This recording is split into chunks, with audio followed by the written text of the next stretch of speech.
السلام عليكم ورحمة الله وبركاته. waxaan maanta muuqaalkeena ku soo qaadan doonaa xikmado iyo oraahyo weyn oo jeedooyin durugsan waxaana idinla wadaagi doonaa walaalkeen Abwaan Suhayb ee ka bogasho haboon. ha ku degdegin inaad qof erdigiisa ceebayso ee marka hore bilkaadi oo hubso wax waliba maxaa ka wanaagsan marka aad wanaag qabanayso waxaad dareemaysaa sidii inaanu qofba ka sareynin kuma liiha jaran xumaan lagugu sameeyay ee waxaan ku leeyahay iska hilmaan oo iska hilow xumaan waxaa kaaga filan adigoo ka taga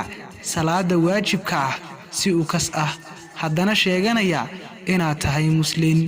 jooji weedha beenta ah si kastoo ay qof u farxad geliso ugu dambayn waa tii fashilanta si kastoo ay dadku ku duraan ku dhaaf wanaagaaga oo ha celin hadal daliil ah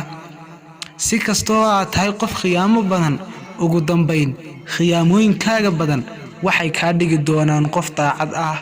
waxa aan filaynaa inaad ka bogatay muuqaalka ee sii sheer garay oo la wadaag walaalaha si ay iyaguna uga bogtaan.